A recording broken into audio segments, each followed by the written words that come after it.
오늘 이 시간 우리에게 주시는 하나님의 말씀으로 저와 여러분의 삶에 은혜의 강물이 흘러 넘치시기를 축복합니다. 우리 사랑하는 동성애 성도 여러분, 요즘 한국 사회를 설명하는 단어 가운데 빠지지 않고 등장하는 말이 하나가 있다고 합니다. 바로 불안입니다. 여러 갤럽 조사에서도 공통적으로 나타나는 것은 한국 사람들이 가장 불안해하는 이유가 먹고 사는 문제, 관계, 미래의 불확실성, 그리고 타인의 평가라고 하는 점입니다.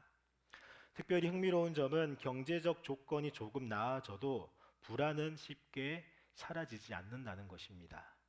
이 불안은 단지 환경의 문제가 아니라 인정받지 못할까, 그렇게 두려워하는 마음, 또 지금의 자리를 잃을까 흔들리는 마음에서 더 크게 자라납니다.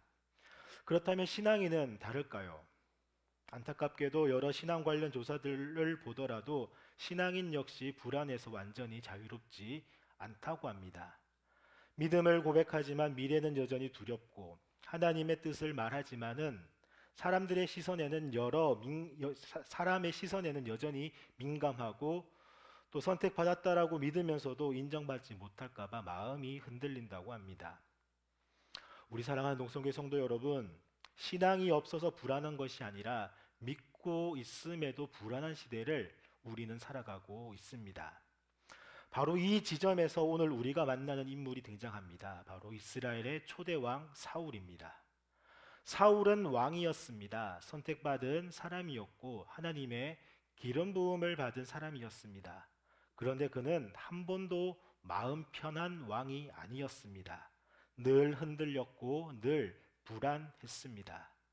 그래서 우리는 이 질문을 하지 않을 수가 없습니다. 사울은 왜 이렇게 불안해했을까? 사울은 왜 이렇게 불안해했을까? 이 질문은 사울만을 향한 질문이 아니라 오늘 우리 자신을 향한 질문이기도 합니다. 사울의 불안은 단순히 믿음이 없어서가 아니었습니다. 하나님이 씌워주신 보이지 않는 왕관과 사람들이 인정해주는 보이는 왕관을 동시에 붙들고 싶었던 데에서부터 이 사울의 불안은 시작이 되었습니다. 그리고 그 두 기준이 충돌할 때마다 사울의 마음은 더 크게 흔들리기 시작합니다. 사울은 베냐민 지파 출신이라고 오늘도 말씀을 합니다. 그리고 이 한 문장은 이 사울의 성격과 선택을 이해하는데 아주 중요한 열쇠입니다. 베냐민 지파는 사사기 후반부에 기록된 레위인의 첩사건으로 인해서 이스라엘의 공동체 안에서 거의 멸족 직전까지 몰렸던 지파였습니다. 한 지파 전체가 폭력과 타락의 상징처럼 기억이 되었고 또 공동체 안에서 쉽게 신뢰받기 어려운 그런 이름이 되었습니다. 그래서 베냐민 지파는 단순히 숫자가 적었던 지파가 아니라 기억이 무거운 지파, 설명해야 할 과거를 지닌 그런 지파였습니다. 사울은 그 지파에서 태어난 사람입니다. 성경은 사울의 이 내면을 사울 자신의 입을 통해서 이미 드러냅니다. 오늘 우리가 읽은 말씀 사무엘상 9장 21절에 나는 이스라엘 지파 중에서 가장 작은 베냐민 사람이 아니오며 내 가족은 베냐민 지파 모든 가족 중에서도 가장 미약하지 아니하나이까. 이 말은 겸손의 말이 아니었습니다. 사울은 스스로를 가장 작은 지파, 가장 미약한 가족의 한 사람으로 고백하고 있었습니다. 이 말은 겸손의 표현이라기보다는 자격에 대한 불안이 이미 그의 안에 자리 잡고 있었던 것입니다. 왕으로서의 자격이 자기는 미달된다라고 생각을 합니다. 사울은 이스라엘의 중심에서 서본 적이 없는 그런 지파 출신이었고 늘 한 발 물러 서 있어야 했던 그런 지파에 어찌 보면 삶의 공기를 마시며 자라난 사람입니다. 그는 강력한 유다 지파 출신도 아니었고 또 여호수아를 배출했던 에브라임 지파 출신도 아니었습니다. 실제로 이스라엘 지파들 사이에서는 긴장과 견제가 존재를 했는데 특히 남쪽의 유다와 이 북쪽의 에브라임 사이에서는 주도권을 둘러싼 갈등이 심했습니다. 그래서 가나안 땅 분배에서도 이 베냐민 지파는 유다와 에브라임 사이에 놓이면서 두 지파의 완충지대 역할을 베냐민이 합니다. 성경 지도를 보면은 유다와 에브라임이 직접 맞닿아 있지 않고 그 사이에 베냐민 지파가 위치하는 것을 확인할 수도 있습니다. 이런 구조 속에서 베냐민 지파에서 왕을 세운다라고 하는 이 선택은 최선의 선택이라기보다는 갈등을 최소화하기 위한 선택에 가까웠습니다.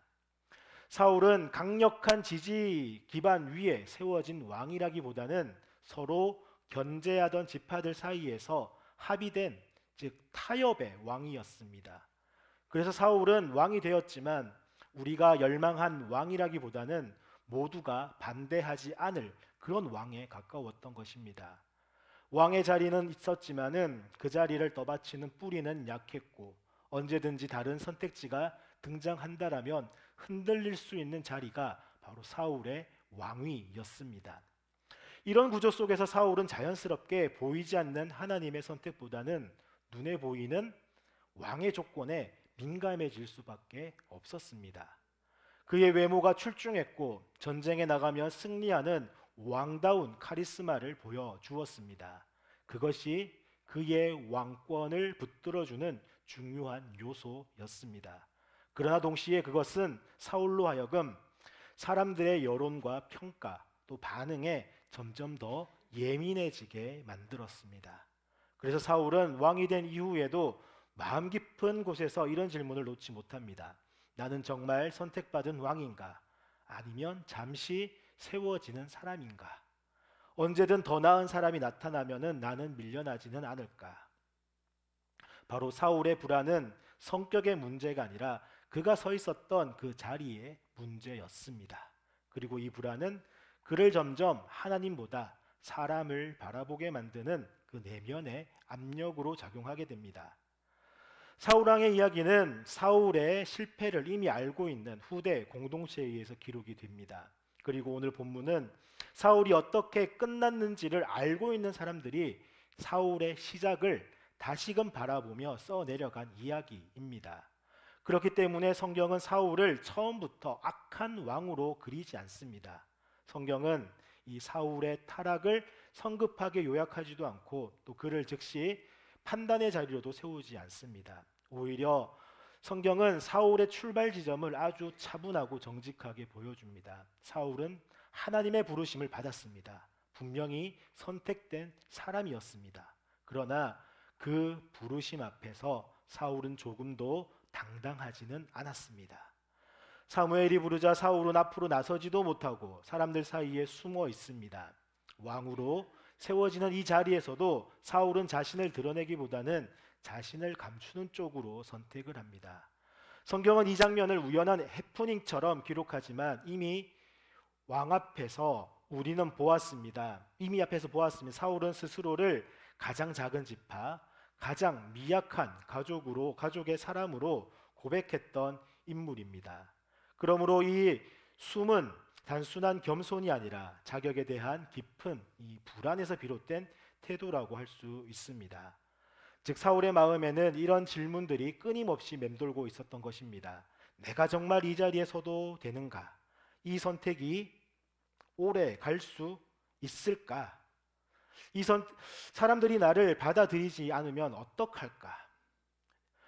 정경을 기록한 공동체는 이 모습을 부끄러운 장면으로 조롱하지 않습니다. 오히려 이 장면을 통해 한 가지 중요한 사실을 그들 공동체에 드러내는데, 즉 사울의 문제는 왕이 된 이후에 생긴 것이 아니라 이미 왕으로 세워지는 순간부터 사울 안에 자리 잡고 있었던 불안이었다라고 하는 것입니다. 그렇다면 그 불안은 어느 날 갑자기 생긴 불안이 아닙니다. 선택의 순간부터 함께 따라온 바로 이 내면의 그림자였습니다. 그리고 이 불안은 곧 사울 통치의 전반을 지배하는 보이지 않는 기준이 됩니다. 그래서 사울은 결정을 내려야 할 때마다 하나님께 묻기보다는 사람들의 반응을 먼저 살피게 되고, 순종해야 할 순간마다 하나님의 말씀보다는 자신의 자리를 지키는 쪽으로 조금씩 기울어지게 됩니다. 정경 공동체는 이 사울의 실패를 기록하면서 이렇게 말하고 있었던 것 같습니다. 사울은 어느 날 갑자기 무너진 왕이 아니다. 그는 처음부터 불안 위에 세워진 왕이었다. 이 시선은 사울을 정죄하기 위한 기록이 아니라 불안 위에 서 있는 인간의 한계를 바로 정직하게 보여주는 것입니다. 그리고 이 말씀은 사울의 이야기에서 멈추지 않고 오늘 저와 여러분 우리에게로도 조용히 그러나 분명하게 다가옵니다. 그런데 역설적으로 이 불안을 왕궁 가장 가까이에서 지켜보며 전혀 다른 선택을 준비한 사람이 사울의 집안에 있었다는 것입니다. 똑같은 사울과 같은 베냐민 지파 출신이지만은 사울과 다른 선택을 하게 되는 사람.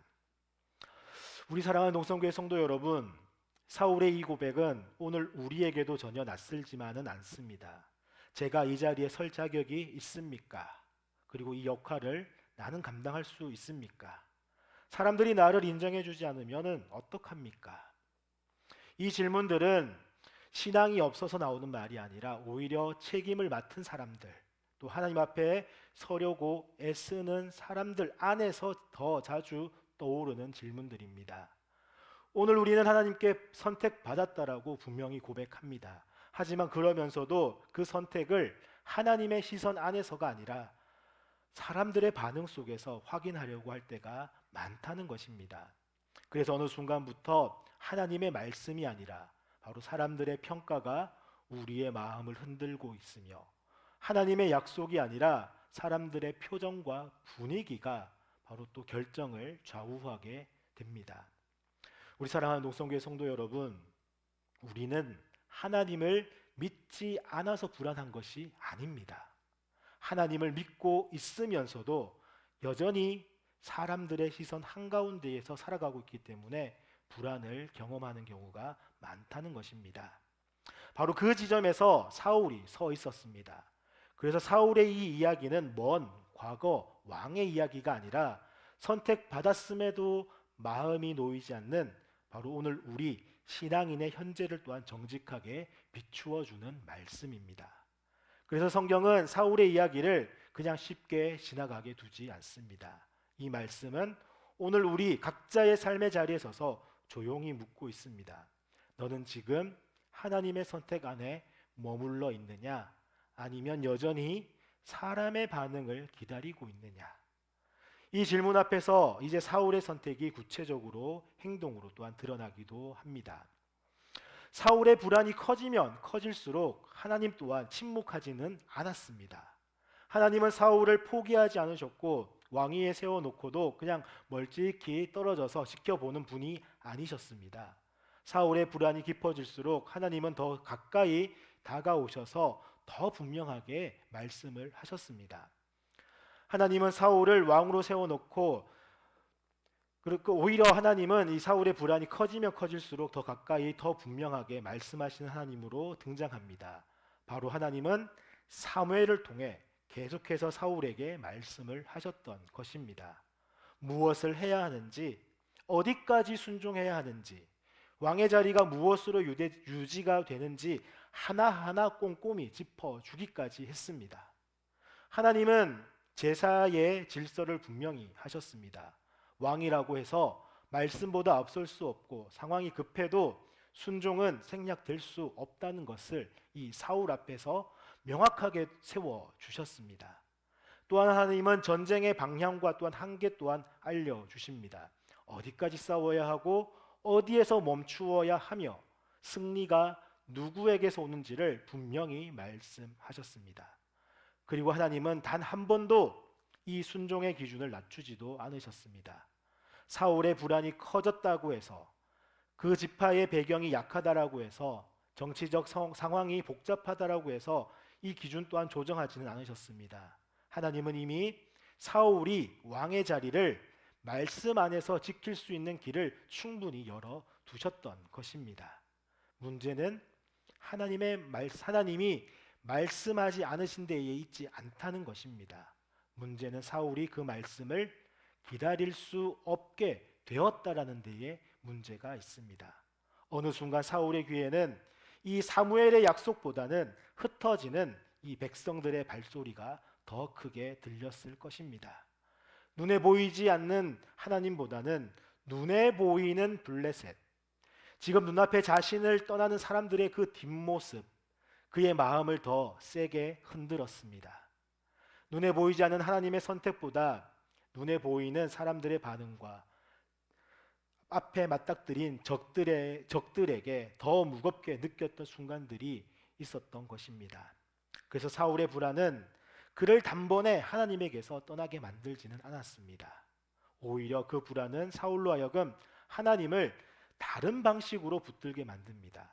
사울은 하나님을 더 신뢰하기보다는 하나님을 불안을 관리하는 수단처럼 대하기 시작합니다. 내가 불안하니 이 불안 좀 어떻게 해주십시오 하고 의지하는 쪽으로 나아갔던 것입니다. 그는 하나님께 묻지만 이미 마음속에는 정해놓은 답이 있었습니다. 그리고 제사를 드리지만 순종을 위해서가 아니라 흩어지는 백성들의 마음을 붙잡기 위해 제사를 드립니다. 하나님의 이름을 부르지만은 사울의 시선은 하나님께 머물지 않고 바로 사람들의 얼굴로 옮겨간 것입니다. 이것이 바로 불안한 신앙을 무너뜨리는 방식입니다. 불안해질수록 사람은 하나님을 노골적으로 부정하지는 않습니다. 오히려 더 종교적으로 보이고 더 바쁘게 움직이며 더 열심인 사람처럼 보일 수 있습니다. 그러나 그 중심에는 하나님이 아니라 내 자리를 지키고 싶은 그 마음이 자리를 잡게 됩니다. 그래서 오늘 우리는 하나님을 예배한다라고 말하지만은 실제로 사람들의 반응에 따라 우리의 마음이 오르내리게 되는 경우가 있지 않습니까? 바로 사울의 불순종은 하나님을 몰라서 일어난 것이 아닙니다. 사울은 하나님을 믿었지만 바로 하나님보다 사람을 더 두려워했습니다. 그리고 이 모든 순간에도 하나님은 결코 사울 곁을 떠나지 않으셨습니다. 하나님은 여전히 말씀하셨고 여전히 기다리셨으며 여전히 길을 열어두셨습니다. 그러나 사울의 시선은 이미 하나님을 지나 사람들에게로 향해 있었습니다. 하나님은 떠나지 않았지만 사울은 하나님을 바라보지 않았습니다. 이것이 사울의 비극이며 동시에 오늘 우리가 가장 조심해야 할 바로 신앙의 위험입니다. 사울이 하나님을 바라보는 시선을 놓쳤을 때 그의 불안은 더 이상 마음속의 문제로만 머물지 않습니다. 그리고 그 불안은 점점 한 사람을 향해 집중되기 시작합니다. 바로 다윗입니다. 사울의 눈에 다윗은 단순히 용감한 부하가 아니었습니다. 그는 유다 지파 출신이었고 전쟁에서 승리를 거두었으며 백성들의 마음을 얻어 다윗이 죽인 자는 사울이 죽인 자는 천천히요 다윗이 죽인 자는 만만이라는 그런 소리에 무엇보다 다윗은 자신의 힘이 아니라 여호와의 이름으로 싸웠던 사람이었는데 그러다 보니 사울이 가장 두려워했던 것이었습니다. 사울이 가장 두려워한 것은 다윗의 실력이 아니라 다윗이 서 있는 그 신앙의 자리였을지도 모릅니다. 베냐민 지파 출신 왕이라고 하는 이 사울의 구조적 불안과 그리고 지파 콤플렉스는 유다 지파 출신 이 다윗 앞에서 더 극대화가 됩니다. 그래서 사울의 불안은 질투를 넘어 제거하려는 폭력으로 드러나고 있습니다. 사울은 다윗을 죽이려고 합니다. 그러나 성경은 이 장면에서 아주 분명한 대비를 보여줍니다. 사울이 다윗을 제거하려고 할 때 하나님은 다윗을 지키시는 쪽으로 행동을 하십니다. 하나님은 사울의 칼을 사용하지 않으시고 번개처럼 하늘에서도 개입하지도 않습니다. 대신 하나님은 사울의 집 안에서 전혀 다른 길을 준비합니다. 사울의 아들 요나단은 아버지의 불안을 가장 가까이에서 본 아들이었고 또 그 불안이 다윗으로 향해 있다는 사실도 분명히 알고 있던 사람이었습니다. 그럼에도 불구하고 요나단은 아버지의 왕권이 아니라 하나님의 선택을 지키는 편에 섭니다.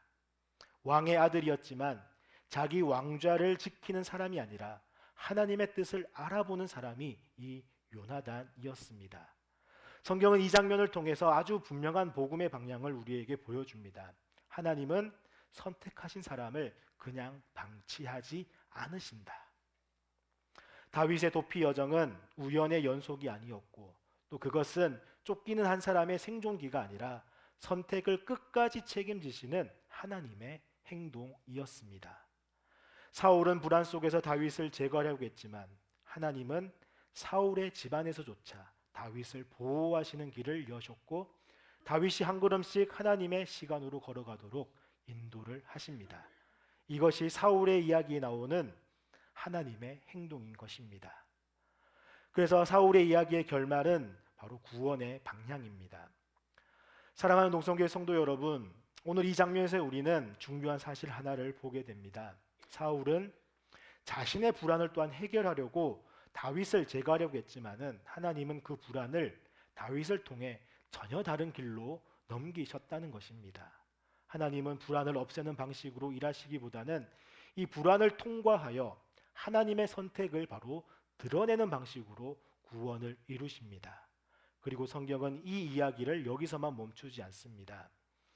다윗은 도망치는 왕이 되었고 쫓기는 메시아의 그림자가 되었으며 마침내 예수 그리스도에게로 이어집니다. 예수님 역시 사람들의 불안과 두려움 속에서 거절을 당하셨고 또 제거의 대상이 되셨습니다. 그러나 하나님은 그 아들을 버리지 않으셨고 부활을 통해 하나님의 선택을 역사 가운데 확증하셨습니다. 우리 사랑하는 농성교회 성도 여러분, 구원은 불안한 인간의 선택에서 시작되지 않습니다. 구원은 흔들리지 않는 바로 하나님의 선택, 그리고 그 선택을 끝까지 책임지시는 하나님의 신실하심에서 시작이 됩니다. 사울의 이 이야기는 불안한 왕의 그래서 실패로 끝나지 않는 이유가 바로 이것입니다.